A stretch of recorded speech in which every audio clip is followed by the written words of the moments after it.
Hi, everybody. Thomas Miller from the Fun Astrology Podcast.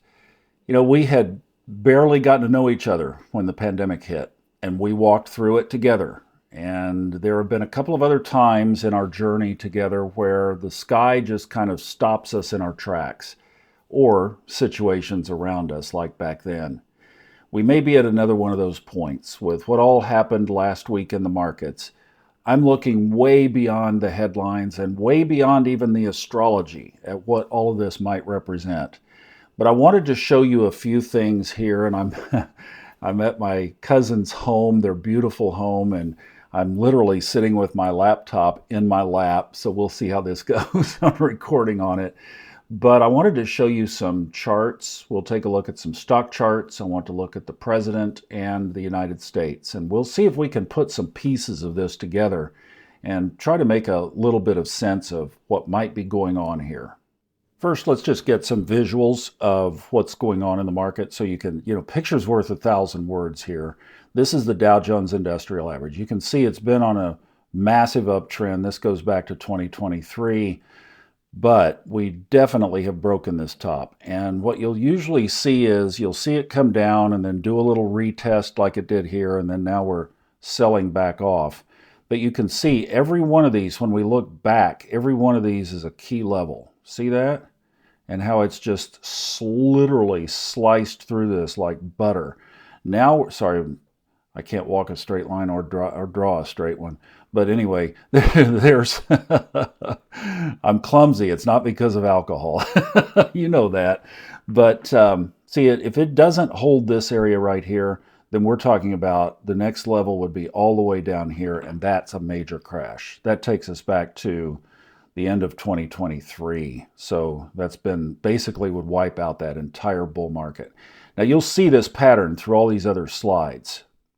Here's the NASDAQ. Pretty much looks the same. Tech stocks, this was the driver of this bull market. You can see they're exactly back down to that same level as the Dow Jones. Here's the chart for NVIDIA. This is the driver of the tech boom. This was the techiest of the tech. And same thing. You see exactly what we're talking about in this picture. And you can catch it in your mind now. Wow, this could go really far down if it breaks these levels. Yes, it could. But this is what was a head turner for me on Friday. This is the chart of gold. And it's been on an uptrend here recently, but look at how much gold fell. And the reason that's significant is because gold has always been viewed as a safe haven. When they run from the markets and they don't know where to go, most people, most institutions, now I'm not talking about retail people like you and me, I'm talking about the money managers who manage hundreds of millions, billions of dollars. When they need a flight to safety, it has been gold, and gold sold off tremendously on Friday. So did oil. This is the stock of crude oil, and it's not any kind of a harbor either.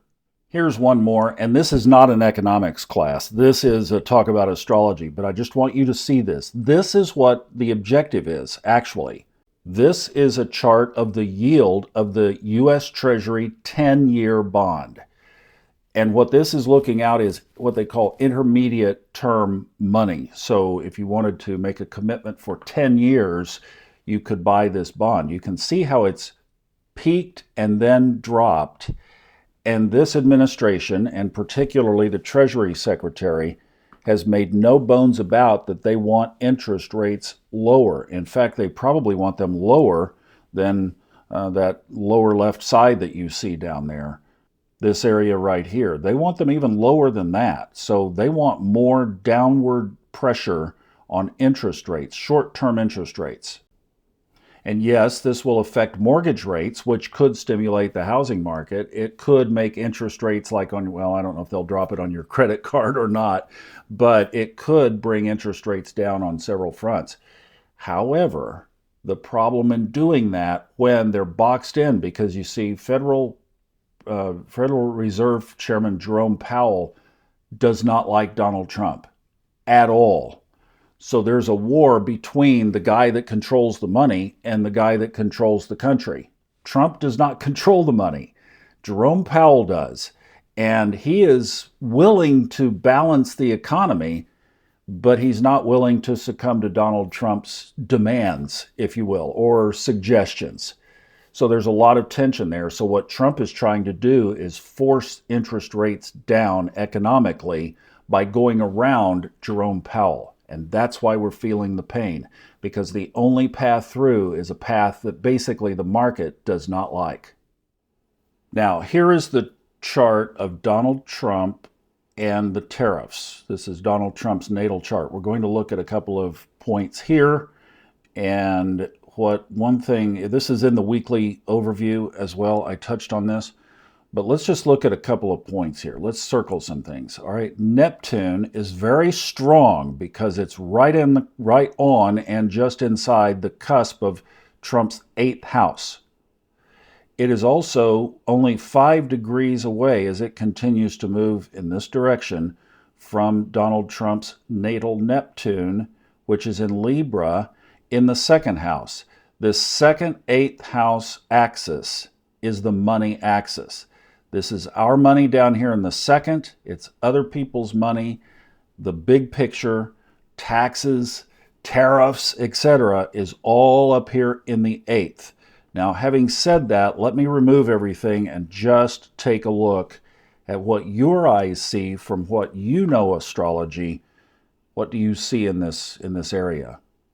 I mean, we could list several things. We see that now Neptune is in Aries, right? We know that.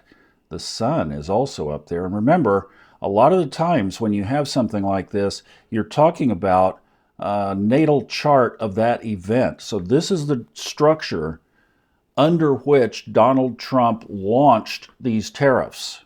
Keep that in mind. It's an origination point, just like our birth chart.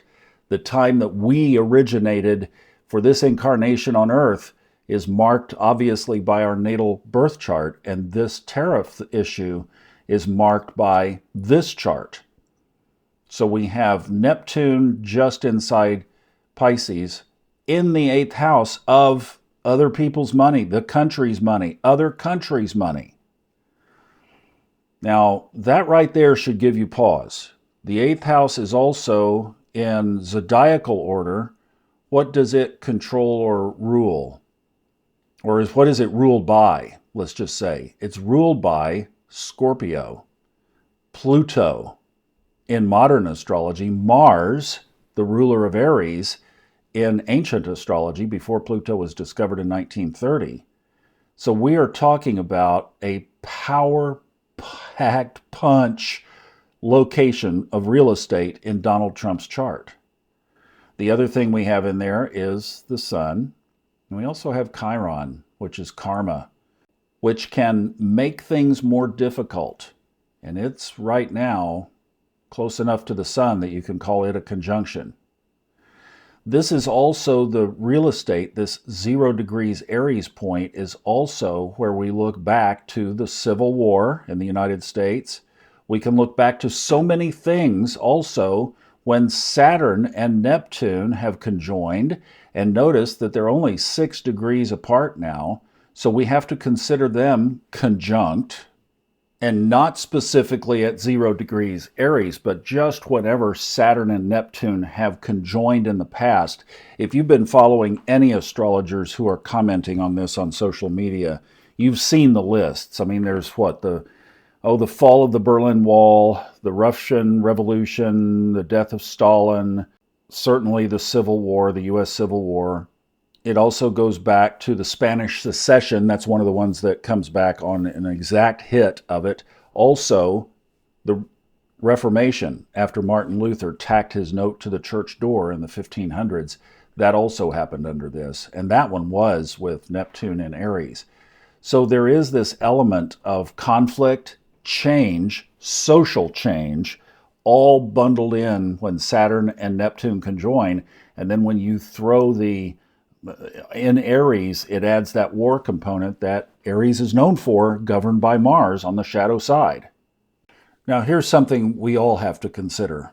I drew the picture of Donald Trump's Neptune getting ready to move itself into position exactly across from his 5-degree Libra Neptune. And think about it. That happens for all of us if we reach our early 80s. And that's a time when you think of grandma or grandpa and the phone rings and they pick it up and they say, hello? Hello? And finally they get connected with the person and they're offering them some kind of a scam, or they're telling them that their credit card number has been exposed and they have to give their account information so that they can get it all straightened out. And what do they say? Okay, hang on just a minute. Let me go get my card. And the scam has begun. Because that's the opposition, the opposite side of Neptune. Its shadow is often illusion, delusion, confusion. We often chalk it up to old age, but let's not forget the astrological impact here. Neptune is across from itself, and it's the second slowest mover.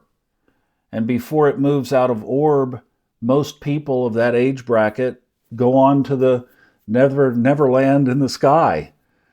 So it's something that we give a little bit of, yes, there is obviously medical diagnosis that goes with it, but we're forgetting the astrology. And this happens for all of us have a Neptune opposition. It's inescapable, including the President of the United States, because the last one we had and this one are sitting there with Neptune in very strong formation across from itself in their natal charts.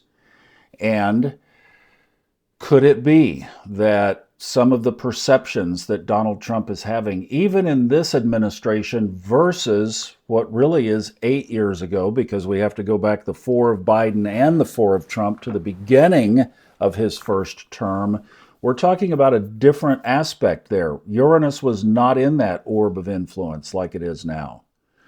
And this is scary. This truly is scary, because not only can he develop his own delusions, but he can also be easily fooled or convinced by others, more easily than even before. The other thing is that he could also tune in more spiritually. If he finds the positive side of this, it could even release some of his, I'm just going to say, I believe it, if you look up the definition, his narcissism. It could take up some of that self-focus away. It could also give him spiritual insight, which he indicated in the first term that there is some kind of spiritual package there. He's kind of like, if you remember back to Billy Graham, the world evangelist, and Johnny Cash, the country and western star, they were really best friends. And quite a mismatch, too, because Johnny and his past and Billy and his were not compatible. And yet, the 4 of them, the 2 couples, they traveled the world together. They were often together for holidays. They spent time in each other's homes. And Johnny Cash had a sincere and deep spiritual interest and connection. Sometimes it didn't work out in his life the way it did with other church people, but he was authentic about it. And I think that's probably what Billy Graham picked up on, was this guy is really, truly authentic. I don't know about Donald Trump's spirituality. Maybe it's a salve for the demons inside that we all have. That's how he's dealing with his. I don't know, but I'm just saying that this opposition that you see in the chart right now, let me go back to it here, is a significant, what I'm talking about here is this right here. That is a significant aspect, and it is going to only continue to strengthen throughout this administration. Let's look at a couple of other high points here. Uranus, the planet of shock and surprises and bazoing, or as Noel Teal said, bzzzt, the world just got bzzzt last week, is sitting right on top of Donald Trump's midheaven, which is basically the essence of his career. Well, right now his career happens to be poobah of the world, and so that's, Neptune is sitting on top of it, and Jupiter, the planet of expansion, is sitting on top of his natal Neptune. So Jupiter is tied into this very powerfully to amplify everything that he's doing in his career and in his public persona is full of just bzzzt right now. Here's another one. A lot of people are pointing these things out, but here is his natal Mars is in a square to this bzzzt, that can certainly add to the conflict. So that's why the world is not responding to this favorably. And that Mars is sitting right on the cusp. Now, this is how he was born, but it's set right on the cusp, 3 degrees away from his ascendant point. And that's why there's always been this edge, this rough edge about him. And then another one is the Pisces planets, which these are the two that are still in retrograde until this week is over. And then Saturn moving in toward Neptune. Those are in the relationship house. And if you don't think that that doesn't apply to so many characteristics of what's going on here, first of all, relationship with the world, relationship with the United States, relationship with the decision makers who are going to decide for their own countries how they're going to handle this. And those relationships are far and wide. Obviously, other world leaders, but also the seventh house rules things about the law. So if this goes to the courts, it also rules that. And right on schedule, Donald Trump chose to do this. Boy, they need an astrologer in that White House. They really do. They need a Joan Quigley today, because no astrologer would have suggested that this begin with the money planet and the communication planet in retrograde. Let's zoom out and take this to another step of a bigger picture. This is the United States Sibley chart. I'm using the one at 5:10 p.m. of Philadelphia. And then this is when the tariffs were basically announced at 4 o'clock on April 2nd.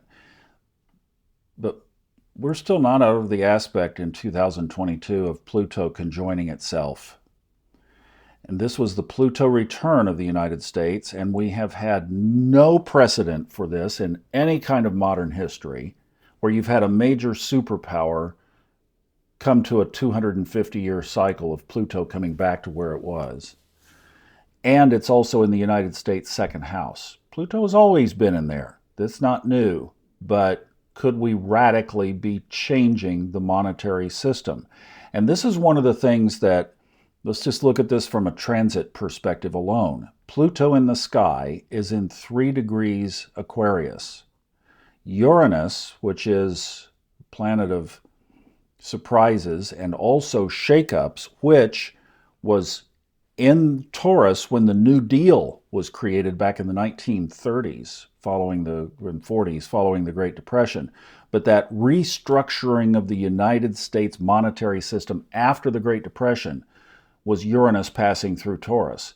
And Taurus and Aquarius are in a square sign-based relationship with each other.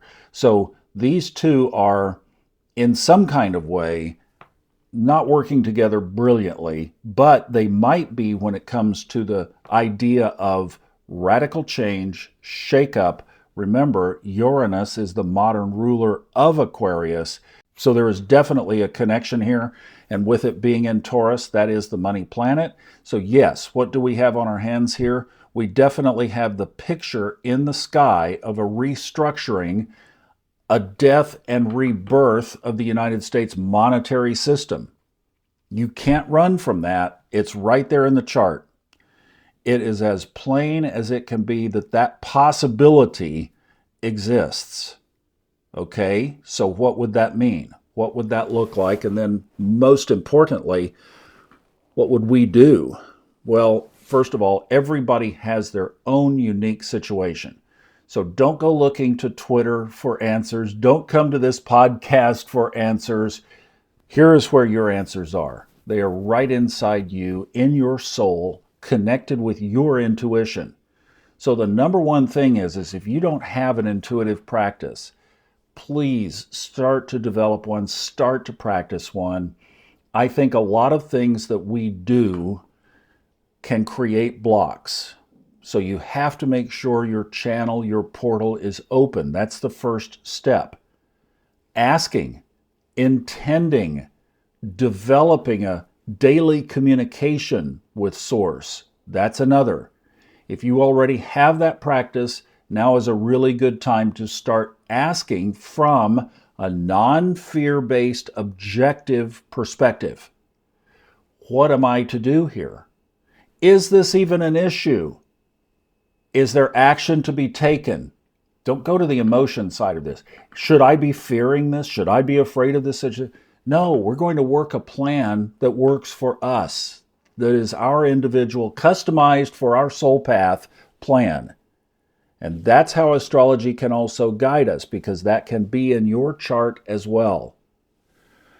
But that's the first step, is to get plugged in intuitively. Now, what could this look like? Well, what happened this past week was not a disorderly sell-off. It got disorderly. The worst it got was Friday afternoon, a couple of hours before the close. That was when it started, the whole toilet started to flush.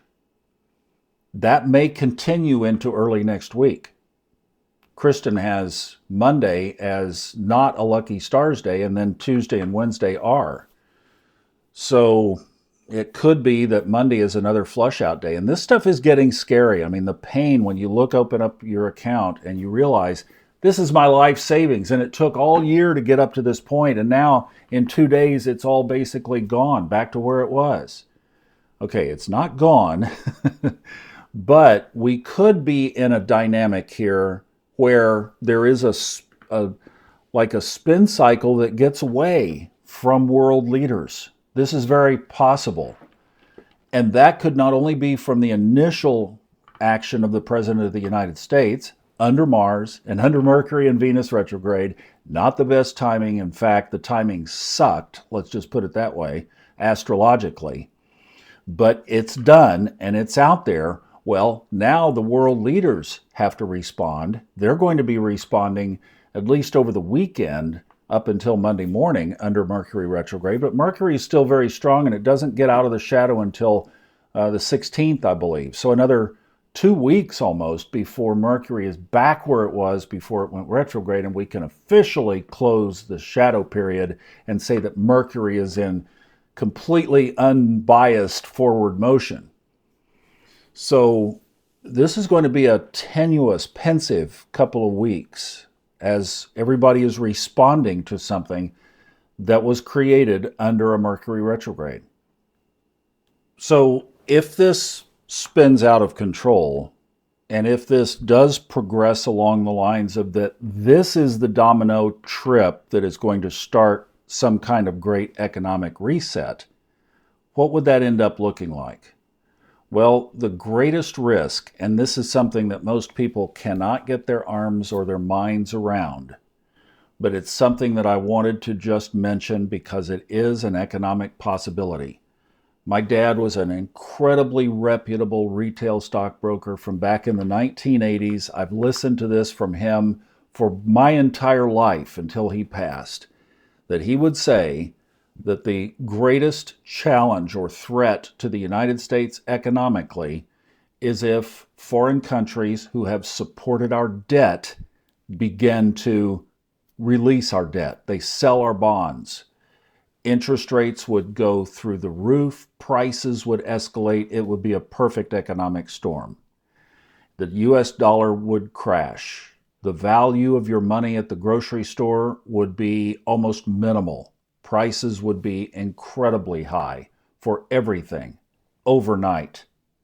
I have a friend who went through this in Zimbabwe, and while there is no, or Rhodesia, there is no coordination between that country and the United States as far as world economics, granted. And yet, here's a man who was a friend of mine for a number of years. We still stay in touch, but we don't live close anymore, who lost everything in 3 days. Basically, all the value of his land and his assets disappeared, and he had to start over in his late 40s. That's the kind of thing that could happen. And I'm not saying that to scare you. I'm not saying that we are there, but what I am saying is that that would be the worst possible case scenario of where this could go. And is that in the astrology? It's in everything I just showed you. The possibility is there. And remember that all of this is operating under what happened on January 12th, 2020, when Saturn and Pluto conjoined in the sign of Capricorn at 22 degrees. That was the big sign that I've walked back so many times in the podcasts, 1,000 years. You go back, and this is a epic shifting period that usually takes up to 100 years to unfold. So this is not going to happen quickly. It's going to be a system of a series of unfolding situations that ultimately bring about. Remember, what usually is created on the other side is far better than what is changed, what is destroyed, where the baton is passed. So we likely are in the process of that. And that is I got to say it, the United States is the one handing the baton. So who's going to get it? Where's it going to go? But this is all geared, and then the 5 outer planets changing signs at one time, put all of that together, and we are in uncharted water. That's why I bring it back to this one thing. Connect with Source. Whether you call Source God, Allah, Yahweh, Buddha, universe, intuition, highest connection, highest power, whatever that represents for you, it is that source that created us. It is that source that Wallace Wattles described as permeating in between the spaces of everything. It is that eternal energy that is throughout this galaxy and all the ones that we see as we look into space. It is that infinite power that wants the best for us, that helped us map out the path for this incarnation, and that wants us to find that path through the stars. I've given you, Source said, the sun, the moon, and the stars for signs. So it's all right there. It's in your birth chart. It's in mine. It's in Donald Trump's. It's all there. We just have to go unlock it. And then we have to align with what's possible. So it is a time of greater caution. I think it's a time to contract, not expand. And it's a time to start to develop some plans of what you might do and what's right for you and your family. And that's what can only come with a discussion with your spouse if you're married, your parents if you're still at home or you're living with them, or if they are subject to being hurt by this from their own economic situation. Start to talk about it. Start to talk about a plan. Right now, where I am is Tornado Alley, and there have been storms buzzing around. And one of the hotels I was in this past week had a sheet when we checked in. Here's the tornado plan for this hotel. Here's what we do. That's what I'm talking about. Was there a tornado? No. Was there even close to a tornado? No. But did I have an idea in my mind what steps I was going to take if I heard the sirens? I did, and I appreciated that. That's what this is. It's not fear. It's planning. It's being prudent. Times have changed. Don't consider today the same as yesterday. Make your plans accordingly with your natal chart, with a trusted astrologer, taking a look at what you are supposed to do according to your plan, as Source has provided. It's a beautiful picture. It really, truly is. And trust in that. Get aligned with it. Follow your intuition. Humbly ask. Just say, I'm not coming here from fear. I'm coming for wisdom. Show me what to do. Show me gently, but show me clearly. And I'll take the steps. And then whatever that is, be willing to do it. I hope that you find comfort in this, not fear. I wanted to rattle the cage a little bit because very few are going to wake up to this. And the first thing that most people are doing is saying, oh, that can't happen.